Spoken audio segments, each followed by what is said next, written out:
a young, smart, energetic, all-rounder. A great fan of cricket, loves gardening, loves good food, a dad of 3. Well, we're just about to meet him. 7's TV is welcoming Michael Wood. Welcome, Michael. Welcome to the show of This Is Me. Good morning, and thank you for the lovely flowers. I'll take them home to my wife. Yeah, and, sure. And she'll think that I'm a good husband. That's very kind. Thank you. Wonderful. That's a nice note to begin the show. Now, This Is Me is all about you. This is an episode absolutely that we're going to get into talking about your personal side. So with your permission, I'm going to address you as Michael. So I wouldn't have that any other way. I don't like titles or honorifics. Michael's good. Yeah, lovely. Awesome. Now let's begin with your early life, your childhood. Where were you born, and what was your family life? Well, I'm a born and bred Aucklander, and I've always lived in Auckland, in fact. Okay. I was born at National Women's Hospital, where many people born in Auckland were at that time. Okay. And grew up in Pakuranga. And in fact, my parents still live in the same house in Pakuranga that I was born and raised in.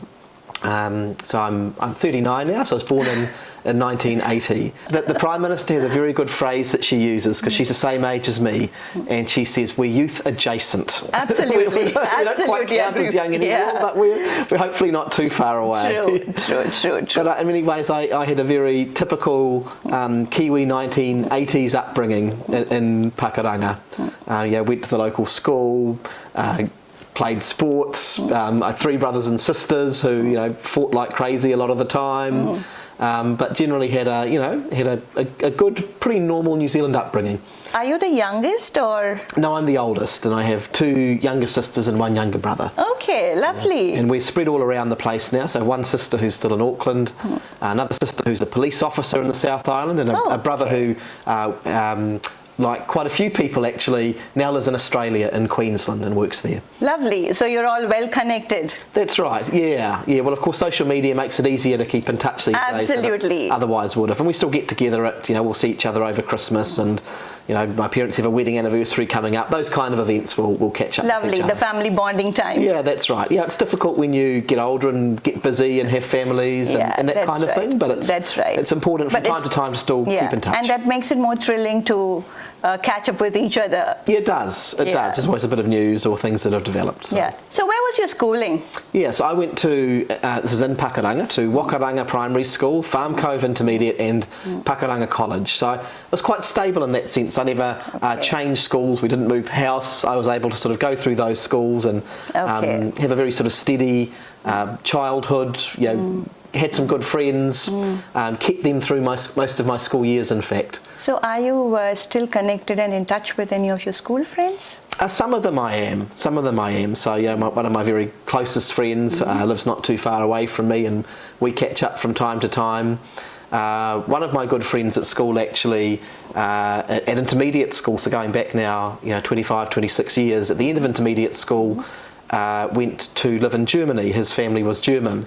Lovely. And actually we still from time to time catch up. So I was fortunate enough last year as part of my job to have a trip to Europe, and I was able to spend some time with my good friend Chris there, and he lives around Bonn in the western part of Germany. That's exciting, It can't necessarily be all that often, but I do like to keep in touch with those close friends and just find out what's happening in each other's lives and have a good catch up. Yeah, and any fond memories of school that you remember? Well, look, I think like most kids at school, there were things I enjoyed and things that I didn't enjoy so much. But I guess the thing I mainly think about is what I've just spoken about, actually, and that's the friends I made and the times that we had together. I generally did reasonably well at school, and quite enjoyed the academic side. And particularly later in school, my own sort of interests developed. So I came to really enjoy history and art history and classical studies and that kind of area. That became a bit of a passion for me. So working in those areas sort of changed my thinking about the way I look at the world a little bit. So that's something I think about a bit in terms of those school years. So that's where your interests developed. And what was your life like after school? What did you do? So immediately after school I went to university, and I started a degree in politics and law. It was a conjoint degree, BA LLB, and I did okay at that. But after a couple of years, I really worked out that it was politics that I really cared about and really wanted to pursue. And at that point, I stopped doing the law, although that's been very useful for me later in life, just having a grounding in legal training.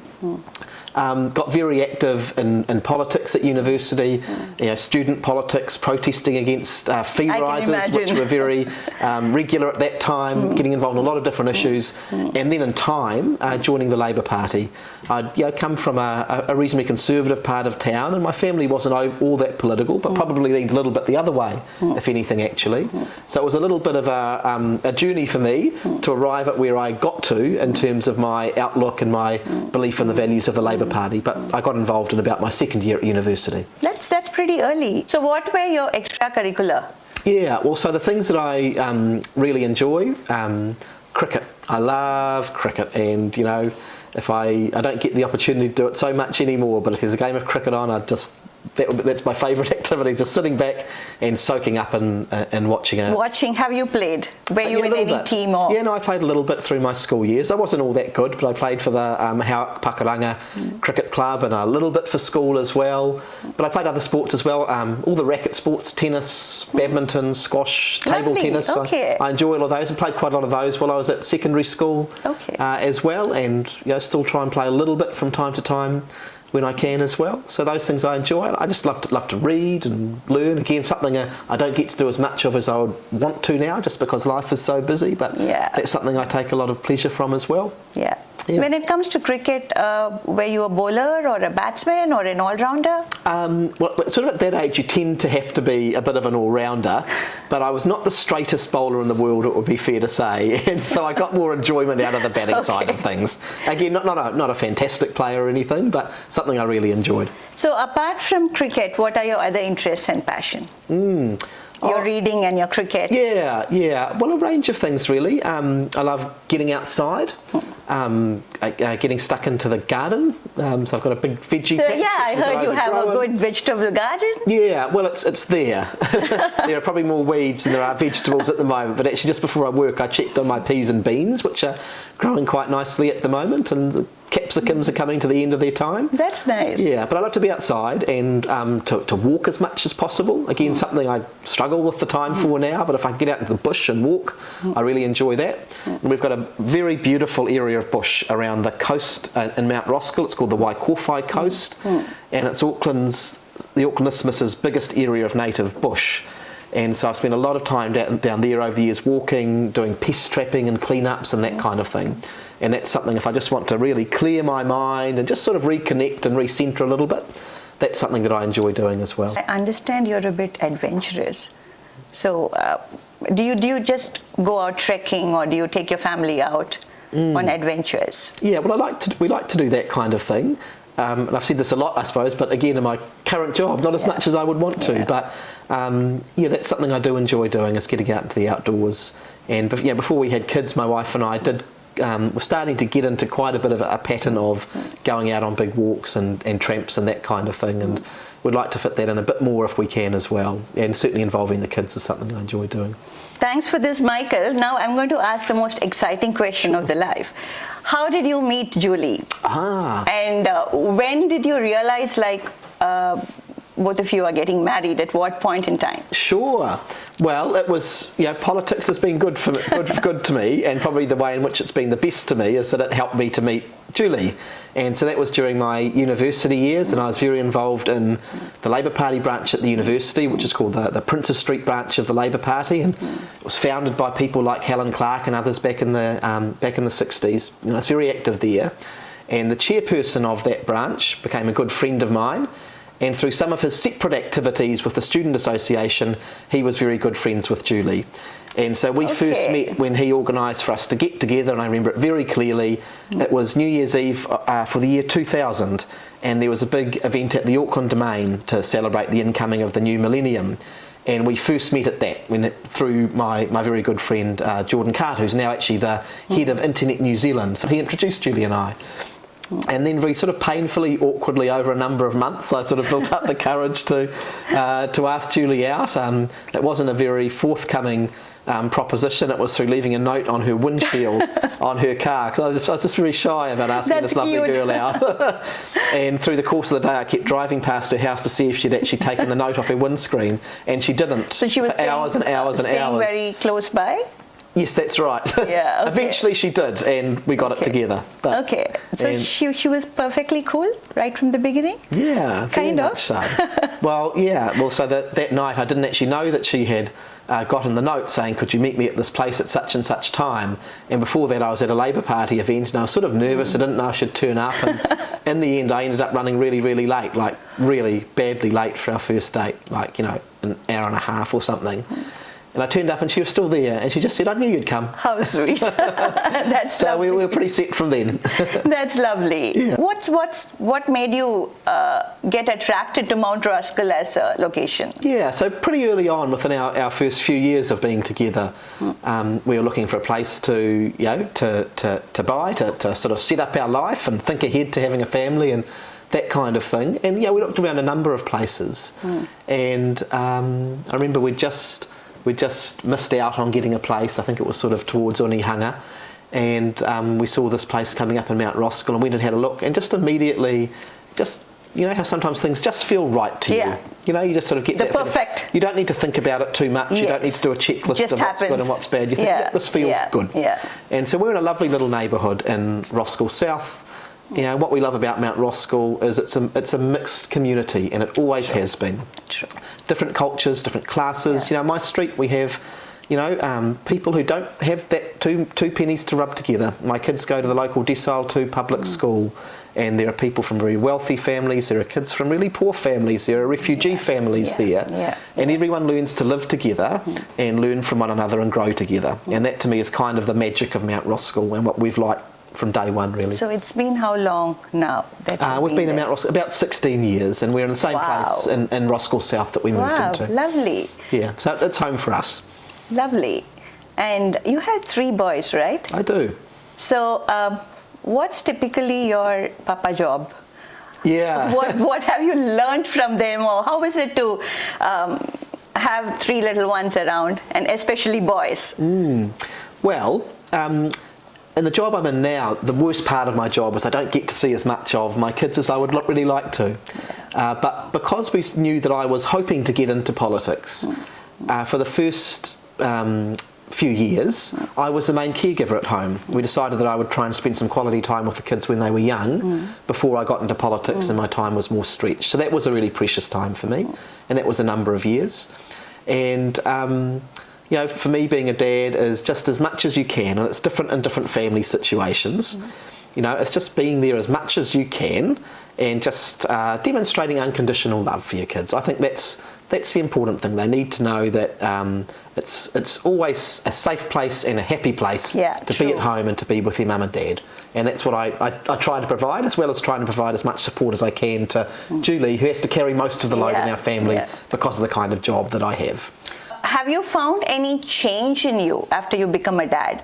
Well, there are 2 things that I can think of. And the first one, every parent experiences this, I think, is, you are now responsible for someone else. Yeah. And it's your most important job. You're not just responsible for yourself. Yeah. And that does change the way that you look at the world and change the way that you have to live your life. You have to think about the needs, and of course we always want to think about the needs of others, but you have to. This is your most fundamental job now, is to be a parent and to look after and nurture these little people and to help them to grow well. And so that's, I think the single biggest thing. The other thing when I think back is I think and hope that it's just made me a kinder person as well. You have to learn to be more tolerant and more patient, and all of those things. And as a young guy, I could often be quite sort of het up, and maybe sometimes a little bit too quick to anger and those sorts of things.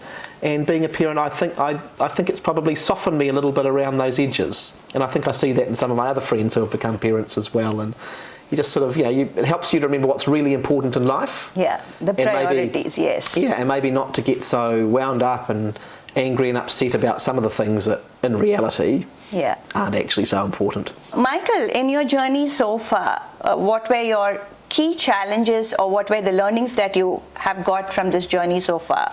Sure. Well, look, the key learning for me in politics has been about the value of perseverance, and that is the importance of continuing to focus on what's really important, and then your values in particular, but then just keeping on going, and there'll be innumerable setbacks along the way, and this is the way in a lot of parts of life, but you just keep going, and if you come to a block, you find a way over it or around it or through it or under it, or you find something else to do. And I quite enjoy that challenge actually. If everything was easy, well, that'd be boring. But you find ways of continuing to go and then hopefully get where you want to. Or sometimes you end up in unexpected places but still achieving the outcomes you want. Now, with your rich experience all through all these years, a few words of wisdom for the current generation.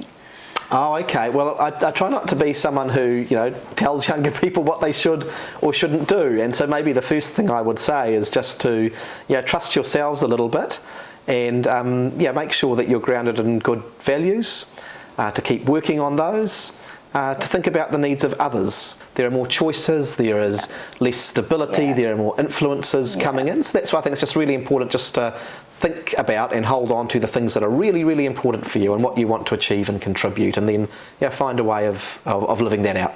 Yeah, Michael, we have something called the Rapid 7 round. Okay. So this has to be as quick and as rapid as possible. I'll shoot 7 questions out and you have to give the answers mostly as one word. It could be a few words, but not for too long. Okay, that could be a challenge for a politician to keep it to one word. Yeah, but I'll do my level best, I promise. And that's why it is the Rapid 7. Yep. Okay, on to it. Your alternate profession, if not politics? Roving international Test cricket commentator. I'll come back to this. Your dream holiday destination with family?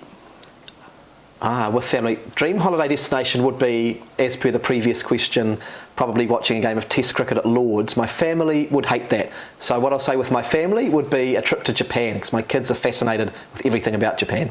Lovely. Julie and kids, make a note of this. What is your biggest addiction?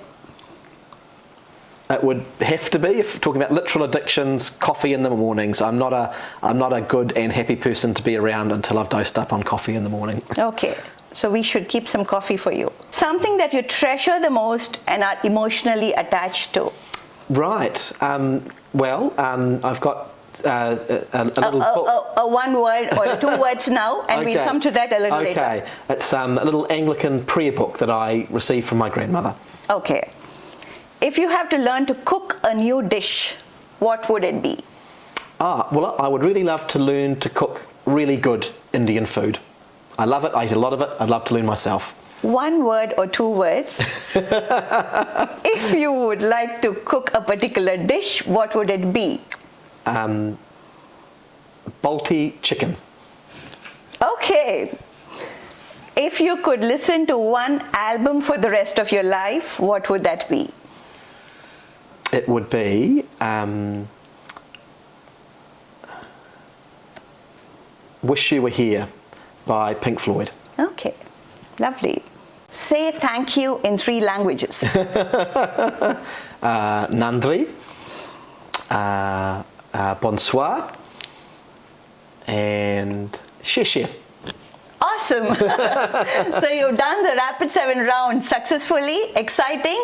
Now let's get on a little bit more about it now. Okay. Now is the time that you can talk about it. Sure. Okay, now touching to the emotional side. Yeah. You said there's something that you're sentimentally and emotionally attached to. Yes. Can we see it if you have it around? I do indeed. I came prepared. So this is a little very special book to me. Mm-hmm. It's an Anglican prayer book. It's called the Book of Common Prayer. And it's kind of in the Anglican Church, it's the book which sort of every Anglican church around the world will go to in terms of some of the way that it conducts itself, some of the things that are really important in terms of what we believe, how our services are structured, that kind of thing. And the reason it's important to me is A, that relates directly to my own faith. I'm a practicing Anglican. Mm-hmm. But B, it came from my grandmother. This belongs to your grandma? Yeah, it did. So it's from the date in here. It's from she received in 1935, which I think is when she was perhaps first confirmed as a young person into the Anglican Church when she grew up in the little town of Thames. She died about 15 years ago, but she was a very, very important person in my life and someone I took a lot of inspiration from. As a young woman, she, in the 1940s, came up to Auckland and went to university at a time when very, very few women actually got to study. Yeah. Very intelligent woman, went through a place called the Thames School of Mines, which was a sort of a tertiary institution in Thames at that time. Went on to become a teacher, and was someone I had a very close relationship with when I was growing up as a child. She lived in Rotorua, and I'd often go down there at school holidays to stay with her and my grandfather. This is your dad's mum? Or my mother's mum. That's right. Okay. Yeah. So is something written there is her handwriting? That's right. So that's her name. Her name was, at that time, Tresna Jennings was her name.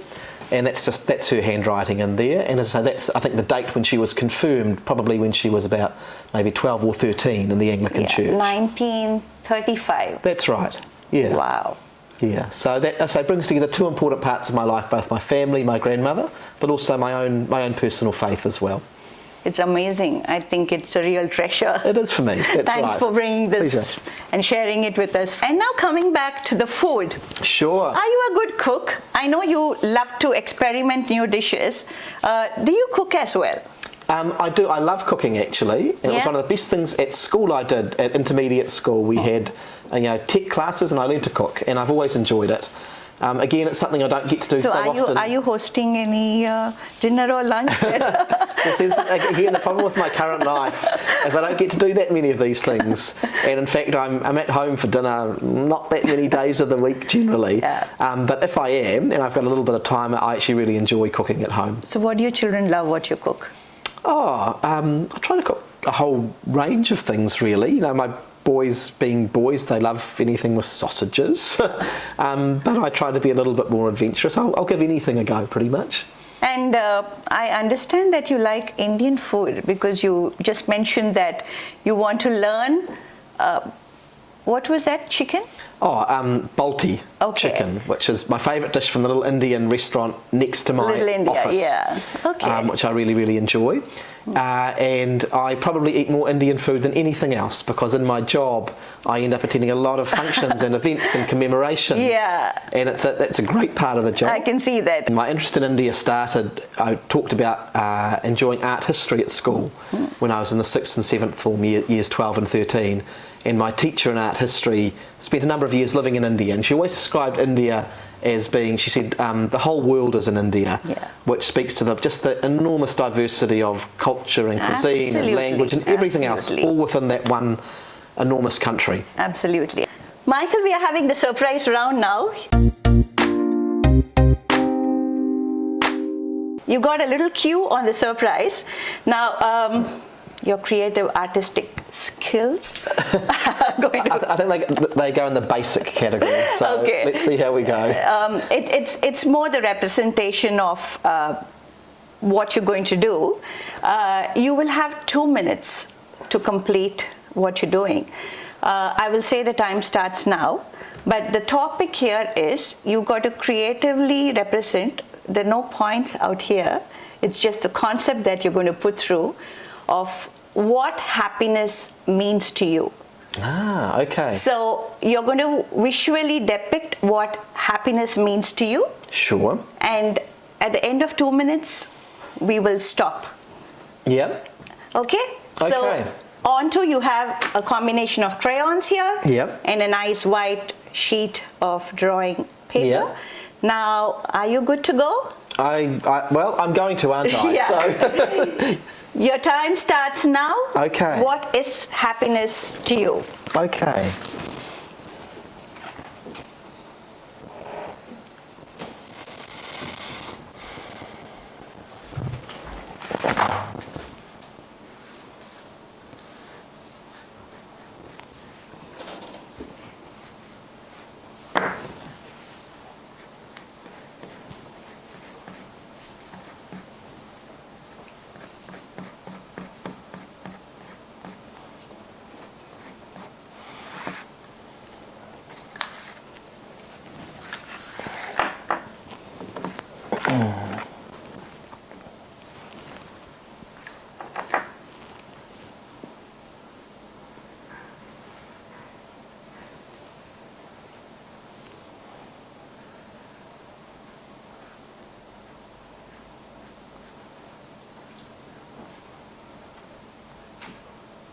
You have a minute to go. Okay.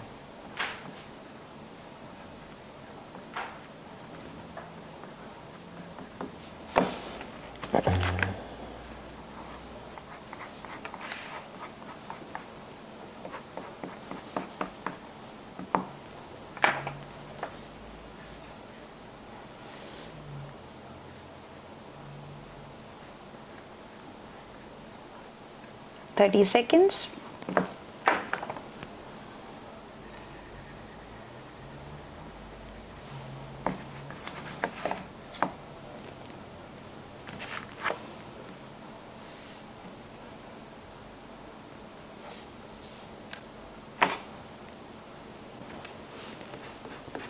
Seconds. I think I'm good. Okay, lovely. We have another 3 seconds left and Michael is done. Okay, wonderful. It's a pretty simple picture. Okay, now that you have done this, you've got to explain where your happiness lies in this. Okay. Well, it lies in a sense of calmness and being with other people and being with nature and having a little bit of your passion in there as well, which is the cricket ball. I saw that. The cricket bat and ball. But yeah, this is probably when I get great satisfaction out of a lot of my work, and I enjoy what I do, and I sometimes enjoy the hurly-burly of it and all of that sort of stuff. But real happiness for me is if I think about what's a happy day I've had, it'll be when I'm out with Julie and the kids down at the local beach or in the bush, and just in the moment, not having to worry about what happens tomorrow or next year, enjoying the people around you, drawing some energy and sustenance from nature. I was thinking when I saw the 3, if that would be your 3 sons. Yeah, that's right. Well, actually, I wasn't consciously thinking about that. But actually, I think you're right. I think that's probably why 3 came to my mind. Yeah, subconsciously, because when you said people, and then I was, okay, but there are 3 here, because as you were drawing, I was like connecting it to your little ones. That's right, yeah. So that's, if I have a hard day or a hard moment, yeah, I tend to think about my boys, and that gives me a bit of a lift and makes me feel happy. Lovely. Now, if I can just have the caption, happiness is with your autograph. Sure, I can do that.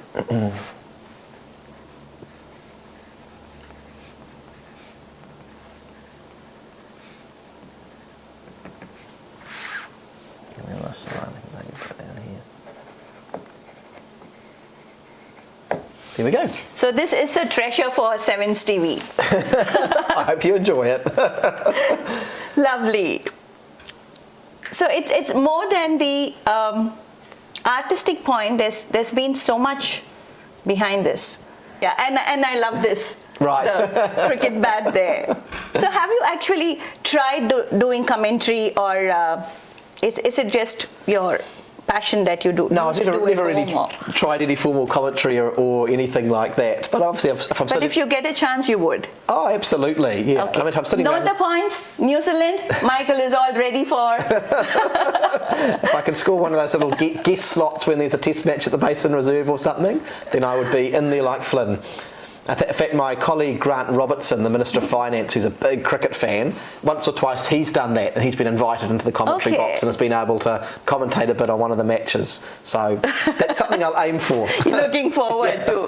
Okay, let's wish Michael good luck for this. And on this note, Sevens TV is thanking Michael a lot for sparing your time, for taking time out from your busy schedule and being with us on this show. We understand red is your favourite colour, right? Well, of course it is, but it really is as well. It wouldn't be a very good Labour Party if it was blue. There is something. Oh, okay. that Sevens TV would love to that's really kind gift of you. Thank you. Very nice. Oh, it looks. Oh, let's have a look here. Thank you very, very much for that. That's very special and unique. And it's got my favourite red tie on it as well. Yeah. Thank you, that's very kind. And in a good coloured bag too. So we were looking into picking up a red bag for you and a red cushion for you too. Perfect. So lovely, Michael. Thank you so much for being with us. And we look forward to have you more with us in different episodes, and a big thank you. Thank you from our entire team. It's been my pleasure. Thank you so much. Thank you. So see you with more episodes of This Is Me from Sevens TV. Until then, Shobha.